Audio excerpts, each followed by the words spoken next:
2019년도도 이제 한 이틀 남았습니다. 지난 한 해 동안 여러분들은 어떤 마음으로 지내셨습니까? 행복하셨습니까?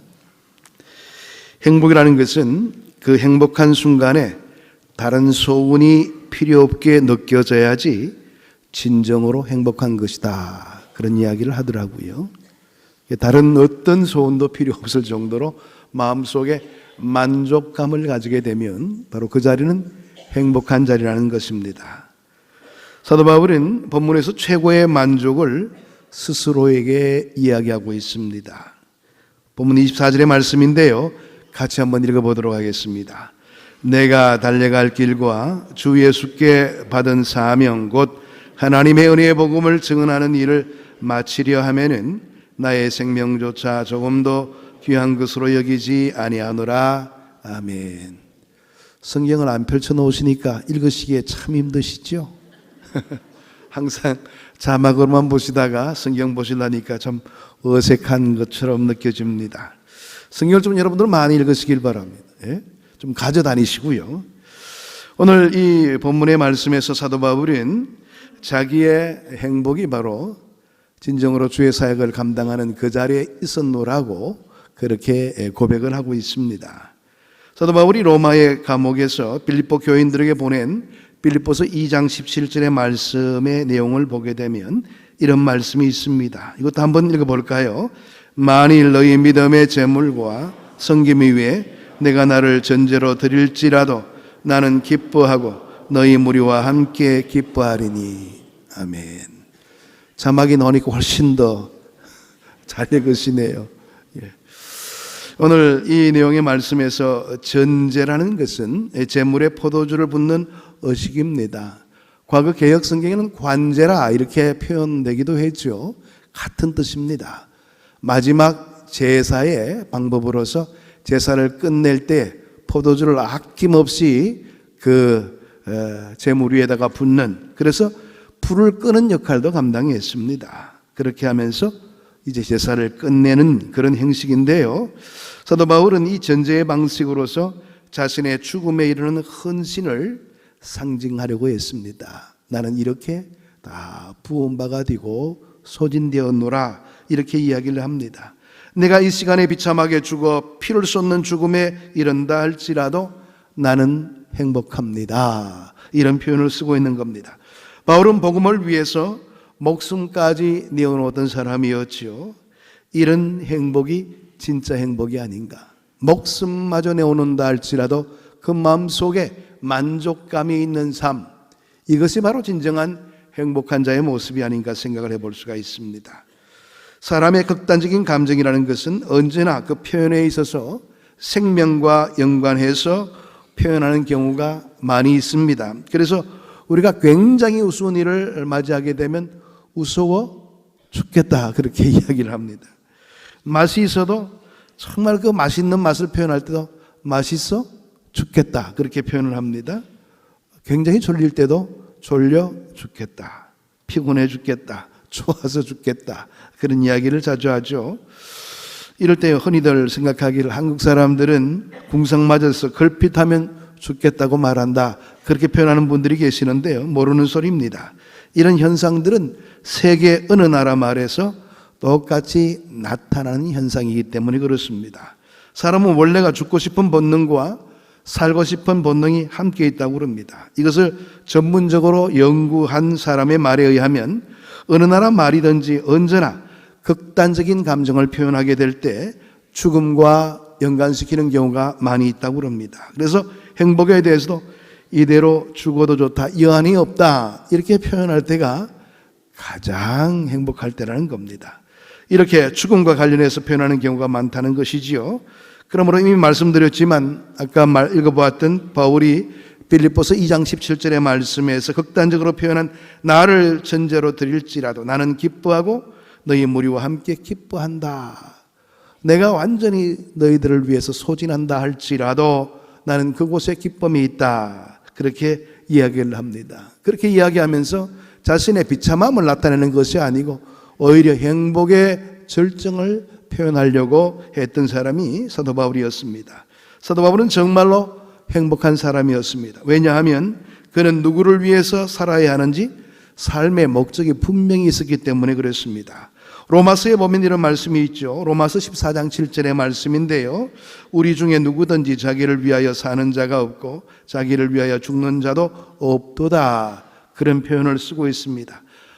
아무리 자기가 자기를 위해서 살려 해도 궁극적으로 바라보게 되면 그렇게 살지 못한다는 겁니다. 부득불 남을 위해 살게 되고 남을 위해 죽을 수밖에 없는 상태에 이르게 되는 것이 바로 인간의 삶이라는 겁니다. 하나님은 우리 사람이 홀로 사는 것을 하나님께서 원치 않으시는 겁니다. 언제든지 다른 사람과 공존해서 살 수 있도록 우리를 만드셨고 또 우리의 살아가는 모습을 통해서 서로 영향력을 주고받을 수 있도록 그렇게 살게 만드셨다는 것이지요. 그런데 누구를 위하여 사는가? 여기에 문제가 있는 겁니다. 특히 이제 어머니들 같은 경우에는 자식을 위해서 최선을 다하는 분들이 굉장히 많으시지요. 자식을 위해서라면 모든 희생을 다 감수합니다. 이게 바로 어머님의 사랑이죠. 그렇게 자식을 위해서 정성을 다해 살다가 마지막에 그 자녀들이 자기를 배신하게 되면 나는 인생을 헛살았다. 그렇게 말씀하시더라고요. 어쩌면 처음부터 그건 잘못된 선택이 아닌가 생각을 해볼 수가 있습니다. 세상에 태어나 단지 자식 하나 낳아서 그거 키우고자 살아왔다는 거, 이렇게 이야기하는 것은 조금 너무나 좀 허무한 게 아닌가 말이죠. 물론 부모로서 자식을 키워야 하는 것은 당연한 이치입니다. 그렇지만 자식이 우리의 삶의 목적이 될 수는 없는 것이지요. 그렇게 살게 되면 자식이 우상이 되고 맙니다. 우리가 자식을 우상으로 삼기 위해서 이 땅에 살아갑니까? 그건 아니지 않습니까? 그러니까 오늘 이 내용의 말씀을 통해서 바라보게 되면 우리가 삶의 목적을 분명한 데 두고 흔들림이 없는 그런 곳에 목적을 두고 살아가는 것은 참으로 소중한 일이다. 이렇게 생각해 볼 수가 있죠. 그렇다면 우리가 지향해야 될 삶의 목적은 무엇인가 하는 점입니다. 사도 바울은 뚜렷한 삶의 목적이 있다고 그랬는데요. 그 목적이 뭐냐? 오직 그리스도를 위하여. 바울서 신서에서 가장 많이 나오는 말들 가운데 하나가 바로 그리스도를 위하여라는 말입니다. 오직 그리스도를 위하여.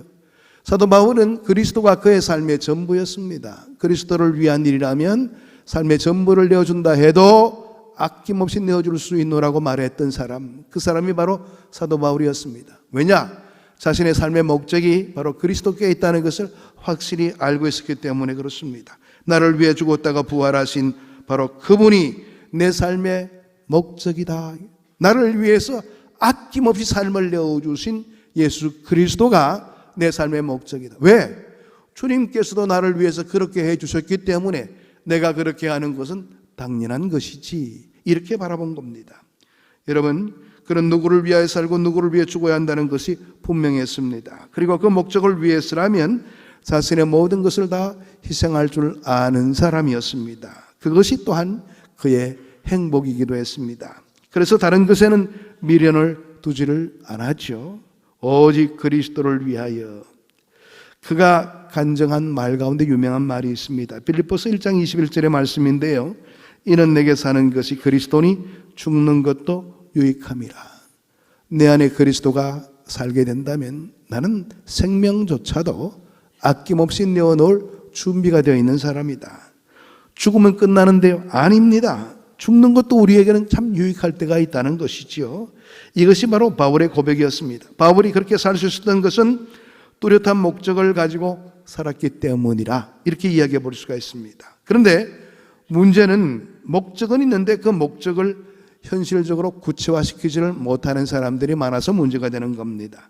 하나님의 영광을 위하여, 오직 그리스도를 위하여, 이렇게 말들은 잘 하시는데요, 내가 뭘 해야 될지를 모르는 겁니다. 이렇게 되면 또한 문제가 있기 마련인 것이지요. 바울은 그렇지 않았습니다. 특별히 이방인의 사도로서 은혜의 복음을 증가하기 위해서 최선을 다하는 그런 모습을 보였죠. 이방인의 사도, 은혜의 복음, 이것이 바울에게 맡겨진 사명이기도 했습니다. 자기에게 맡겨진 일이 무엇인지를 너무나 잘 알고 있었던 사람, 그 사람이 바로 사도 바울이었던 겁니다. 그래서 그는 갈라디아서 1장 15절의 말씀에 이와 같이 고백합니다. 내 어머니의 태로부터 나를 택정하시고 그 은혜로 나를 부르시니가. 자기 자신에 대해서 어머니의 태로부터 나를 택정했다. 뭐로? 진정으로 나는 이 일을 위해서 태어난 사람이라. 주를 위한 일로 태어난 사람이라. 그렇게 밝히고 있습니다. 바울은 이렇게 확실한 목적이 구체화된 그런 삶을 살았던 겁니다. 바울은 자신이 무엇을 해야 되는 걸 알고 있었습니다. 좀 더 나아가서 자기에게 주어진 하나님의 경륜을 알았습니다. 하나님의 계획을 알았습니다. 나만이 할 수 있는 일이 따로 있는 것이지요. 이것을 흔히들 세상에서는 일반적으로 적성이란 말로 표현합니다. 저 양반은 적성에 참 맞는 일을 선택하고 살아. 그렇게 이야기하는데 교회에서는 그것을 은사라고 표현합니다. 하나님이 나에게 주신 선물이라는 겁니다. 주의 영광을 위해서 살라고 나에게 주신 하나님의 선물이 있다는 것이지요.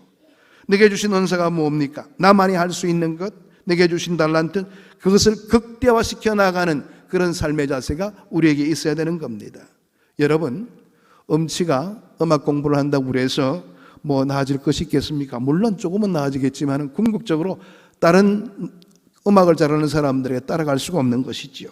죽을 때까지 해도 안 되는 것이 바로 이런 부분이 아닌가 생각을 해볼 수가 있습니다. 하나님이 그쪽으로 은사를 주셔야지 가능한 것이지요.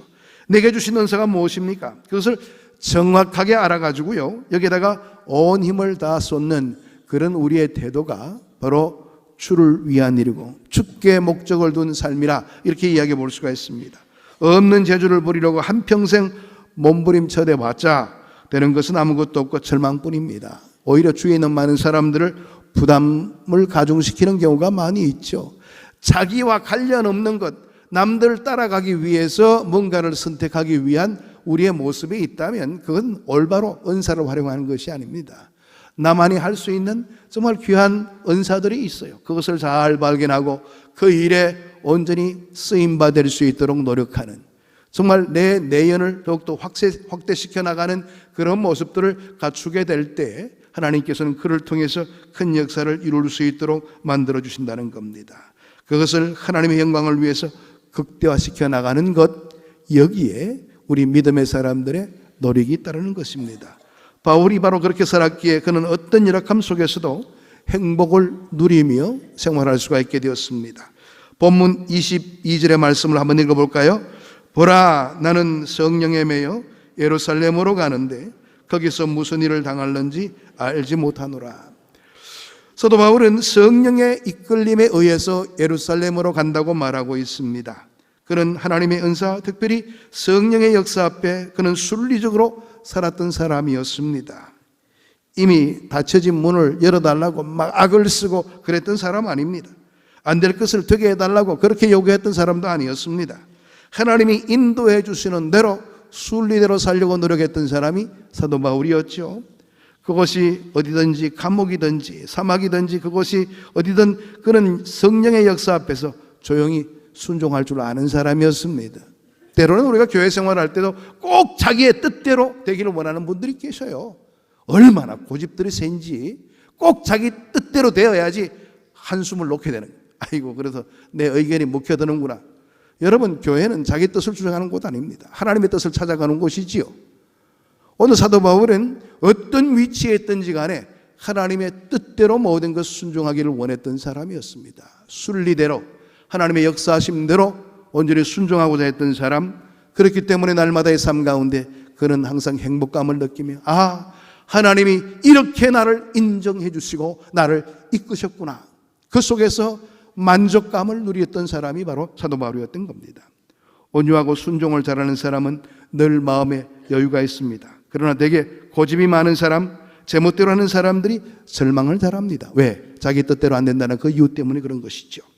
그래서 여러분, 자신에게 어떤 환경이 주어진다 해도 수용을 하고자 하는 그런 넉넉한 마음을 가지는 것이 바른 신앙인의 태도라는 것을 여러분들 확실히 알고 생활하시길 바랍니다. 사도 바울은 하나님께서 이번 예루살렘 행으로 자신의 부여된 사역을 끝내려 하신다는 것을 짐작했습니다. 그래서 24절의 말씀 보게 되면 이와 같이 이야기합니다. 같이 한번 읽어볼까요? 내가 달려갈 길과 주 예수께 받은 사명 곧 하나님의 은혜의 복음을 증언하는 일을 마치려 하면은 나의 생명조차 조금 더 귀한 것으로 여기지 아니하노라. 아멘. 성경 본문에 있는 것은 성경으로 읽습니다. 여러분들 다른 성경 본문을 벗어난 곳이 있으면 자막으로 띄우는 이유는 여러분들이 찾는 시간을 좀 줄이기 위해서입니다. 그러니까 여러분들 그렇게 하시고 본문을 읽을 때는 빨리 성경을 보시기를 바랍니다. 오늘 이 내용 속에서 내 사역의 결론을 지을 때가 왔다 이거예요. 나는 내 생명을 조금 더 아깝게 여기지 아니한다. 내 삶을 내어놓을 준비가 되어 있다. 마지막까지 헌신하는 모습을 가지고 있습니다. 여러분, 자기에게 생명이 몇 개나 있는 겁니까? 하나밖에 없는 것이 생명이지요. 그런데 사도 바울은 그 생명조차도 그리스도를 위한 일이라면 내어놓겠다. 왜? 내가 그리스도로 통해서 삶을 얻게 되었는데 이 생명을 주님 앞에 다시 내어놓는다는 것은 당연한 것 아닌가, 이렇게 생각을 했던 것입니다. 그렇습니다. 여러분, 이 일은 시작하기 힘들지만은 끝내는 것도 더 힘들다는 건 여러분들 아시지요. 그런데 사도 바울은 자신의 사역을 마칠 때 어떻게 해야 되는가를 아는 사람이었습니다. 그는 지금까지 겸손과 눈물과 인내와 용기로 하나님의 말씀을 최선을 다해서 증거했던 사람이었습니다. 그러나 이제 달려갈 길을 마치려 한다, 이런 마음에 자신을 가지게 되었을 때 그 순간에 그는 자기의 목숨보다도 더 귀한 일이 있다는 것을 깨닫게 됩니다. 나는 사라진다 해도 하나님의 사역은 끊임없이 계속되어야 된다. 이것이 바로 사도 바울이 가지고 있었던 생각이었습니다. 내 목숨 주님의 사역에 쓰임받는다는 그 자체만으로도 나는 만족감이 있다, 이렇게 이야기를 했던 겁니다. 바울은 모든 욕망을 다 버리고 평안한 마음을 가졌습니다. 모든 기대감마저 하나님께 바쳤습니다. 어떻게 되었으면 좋겠다, 무엇이 되었으면 좋겠다, 그렇게 주장하지 않았어요. 우리는 보면 이제 헌신한다 말씀하실 때 이렇게 쓰임받기를 원합니다. 자기가 모든 것을 결정할 때가 많습니다. 물론 그것도 참 귀한 일이지요. 그러나 어떤 자리에 쓰인다 해도 나는 모든 것을 수용하겠습니다, 이게 더 헌신된 모습이에요. 내가 왜 내 일들을 결정하려고 합니까? 하나님께서 다 알아서 해주실 것인데요, 고집 피울 필요가 없죠. 오늘 이 사도 바울이 그러했습니다. 내 삶을 다 내어놓았는데 내가 어느 곳에 있다 할지라도 하나님과 함께 있는 한은, 주님과 함께 있는 한은 나는 그 일에 만족감을 누립니다, 이렇게 이야기를 하고 있는 것입니다. 바울은 모든 욕망을 버리고 평안한 마음을 가졌습니다. 모든 기대감마저 하나님께 바쳤습니다. 이제는 끝나는 시간이기에 그의 모든 생각과 판단력과 의지까지 내려놓는 그런 모습을 보입니다. 생명을 조금 더 가깝게 여기지 않는다. 이미 정신적으로는 하나님께 생명마저도 바친 그런 모습을 가지고 모든 것을 대응하고자 합니다. 그리고 새로운 용기의 사람으로 변하게 됩니다. 더 위대한 여유가 생기게 된 겁니다. 생명마저 내어놓게 되니까 모든 것이 다시 보이게 되는 것이지요. 하나님이 인도하시는 대로 예루살렘에 가야 하면 가는 것이고, 로마로 가야 하면 가는 것이고, 또 감옥으로 가야 한다면 감옥으로 가야 되는 것이지, 또 순교의 죽음이 다가오면 감사하는 마음으로 순교하겠노라고 그렇게 생각을 하는 것입니다. 하나님께 이미 깨끗하게 자신의 삶 전부를 헌신해 버렸습니다. 시작이 중요하지만 끝이 더 중요한 것이죠. 사도 바울은 이렇게 자신이 가진 모든 전도의 사역과 계획을 일단 접고 생명을 하나님께 바치며 남은 생을 하나님의 인도하심에 따라 살려고 작정합니다. 세계 2차 대전 당시에 포로 생활을 하던 한 영국 장교의 유고집이 있었습니다. 그 유고집에는 이런 내용의 이야기가 나오고 있습니다. 자기가 구금되어 있던 독일 감옥에는 독일 고백교회의 대표적인 목사님이셨던 보네퍼 목사님이 감옥에 갇혀 있었다고 그럽니다. 사실 우리와는 조금 입장은 다르지만 이분은 굉장히 똑똑했고 또 주님을 위해서 살려고 노력했던 사람이었습니다. 보네퍼 목사님은 히틀러 암살 업무에 가담했다는 제목으로 수감되어 있었는데요, 1945년 4월 8일 주일 아침에 아침 예배가 마치기 전에 우락부락하게 생긴 독일군 둘이 찾아와서 말했습니다. 죄수 보네퍼, 우리를 따라와. 그 말이 그 방에 있는 사람들은 다 알 수 있는 이야기였습니다. 왜? 마지막 형장으로 끌고 가려는 그런 요구였기 때문이라는 것을 알고 있었던 겁니다. 그때 바로 그 포로가 된 영국군 장교가 목사님, 이것이 마지막이군요. 안녕히 가십시오. 정중하게 작별 인사를 했다고 합니다. 그럴 때 보네포 목사님은 빙그레 미소를 지으면서 유명한 말을 남겼는데요. 이것이 끝입니다. 그러나 나에게 있어서는 이것은 내 생명의 시작입니다. 감옥 생활은 끝났습니다. 이제 내 자유의 생활이 시작됩니다. 세상의 고통스러운 삶은 여기서 끝납니다. 그러나 이제 영원한 생명이 시작됩니다. 여러분, 이렇게 마지막 말을 남기고 형장을 나서게 되는 이 보네포 목사님의 모습 속에 이 영국군 장교는 많은 도전을 받았다고 그럽니다. 우리가 현실에 집착하게 되면 집착하는 대상 그것밖에 보이지 않습니다. 그러나 내려놓게 되면 모든 것을 볼 수 있는 눈이 생기게 되는 겁니다. 보네포 목사님은 그 마지막 형장에 끌려가는 그 순간에 이 세상 것보다 더 큰 하나님의 영광을 바라볼 수 있는 그런 눈을 가지게 되었던 겁니다. 지난 한 해 동안 어떤 목적을 가지고 생활해 오셨습니까? 그 목적은 여러분들 다 이루고 사십니까? 많은 사람들이 내년이 더욱 어려운 한 해가 되지 않나 염려하고 있습니다. 우리의 앞날이 참으로 암담하기까지 합니다. 혼돈과 반목질시가 있고요. 거짓이 범람하는 시대가 되었습니다. 제대로 되는 것은 하나도 없는 것 같은 느낌을 받을 때가 많습니다. 그러나 여러분, 지난 한 해도 어려웠지만 그 이전 우리가 험악하게 지내왔던 그 모든 삶의 세월들도 언제나 어려웠습니다. 어렵지 않은 때가 없었습니다. 우리의 노력들은 항상 있어 왔지만은 우리의 뜻대로 되지 않는 것이 세상입니다. 우리는 하나님을 믿는 사람이지요. 그러므로 내가 하려고 하지 말고 모든 것을 하나님께 맡기시길 바랍니다. 잘 살고 못 살고, 성공하고 실패하고, 오래 살고 짧게 살고, 건강하거나 병들거나 이런 일에 너무 연연하지 마시길 바랍니다. 단지 이런 일들은 짧은 세상살이에 조금 불편할 뿐입니다. 우리에게는 영원한 삶이 있지 않습니까?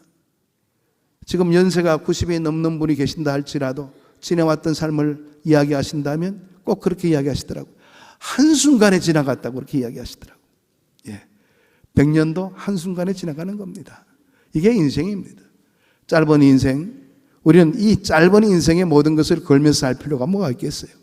영원한 나라를 바라보면서 우리의 삶을 더욱더 포부가 있게 주님의 영광을 위해서 살려는 그런 마음의 자세를 갖는 것이 얼마나 중요한 때인가 그렇게 생각해 보았습니다. 그러므로 우리가 그리스도인으로서 지내야 될 궁극적인 태도가 무엇인가를 고민하시길 바랍니다. 하나님이 인간의 뜻대로 이 세상이 진행되지 않게 하시고 오직 하나님의 뜻대로 이 세상이 이루어지게 되기를 원합니다. 이게 바로 우리의 열망이 되어야 될 겁니다. 사도 바울처럼 허락되어진 삶에 깨끗하게 주를 위해 헌신하고 오직 주의 뜻이 이 땅에 이루어지기를 바라며 살아가는 삶이 세상을 더 객관적으로 바라볼 수 있고 더 여유롭게 바라볼 수 있는 그런 비결이 될 수가 있을 겁니다. 사도 바울은 자신의 사역을 내려놓을 때에 사역의 본질을 바라볼 수가 있었습니다. 그렇습니다. 여러분, 이제 한 해를 마무리하는 시간이지요. 얼마 남지 않은 이 한 해를 보내면서 우리가 한 해를 보내게 될 때 한 해가 어떤 한 해였는가가 가장 잘 보이게 될 겁니다. 내 뜻에 집착했던 거 이루어진 일이 별로 없을 거예요. 결국 모든 것이 하나님의 뜻대로 이루어지게 되는 것이 이 세상의 흐름입니다. 내 뜻에 집착하지 말고 하나님의 뜻을 바라볼 수 있는 그런 모습을 갖게 되기를 바랍니다. 하나님께서는 우리에게 더욱더 많은 것들을 보여줄 수 있는 기회로 우리를 이끌어 주실 겁니다. 얼마 남지 않은 이 한 해를 우리가 바라보면서 우리의 삶의 모든 모습 속에서 나는 어떻게 생활해 왔는가? 진정으로 하나님의 영광을 위하여 사도 바울처럼 하나님 중심으로 내가 믿는 사람으로서 주님 앞에 끼어있는 삶을 살아왔는가? 철저하게 자신을 돌아볼 수 있는 시간 되기를 바랍니다. 이런 우리의 모습 속에 하나님의 더 큰 풍성함을 누릴 수 있는 기회를 우리에게 부여해 주실 것입니다. 그 하나님의 은혜를 온전히 유지하고 살아가는 우리 모두가 되기를 축복합니다. 기도하겠습니다. 하나님 감사합니다. 오늘도 주의 말씀으로 우리의 삶을 이끌어 주시고 주의 은혜의 자리에 이르를 수 있도록 인도하시니 감사함을 드립니다. 이제 2019년도도 역사의 뒤안길로 사라져가게 됩니다. 우리가 1년 동안 생활해 오면서 우리가 집착했던 것이 무엇인가를 철저하게 점검해 보기를 원합니다. 내 뜻대로 되는 것은 없다는 것을 고백할 수가 있습니다. 그러므로 우리에게 필요한 것은 이 땅에 하나님의 뜻이 이루어지는 것입니다. 주의 귀한 뜻을 붙들고 주의 영광을 위해서 살고자 하는 것이 우리 믿음의 사람들의 참된 본질이라는 것을 놓침이 없게 하시고, 이 한 해가 다가는 이 시점에서 더욱더 내년 한 해를 바라보며 큰 꿈과 주를 향한 헌신의 마음을 품을 수 있도록 주님 친히 인도하시고 붙들어 주옵소서. 예수 그리스도 이름으로 기도하옵나이다. 아멘.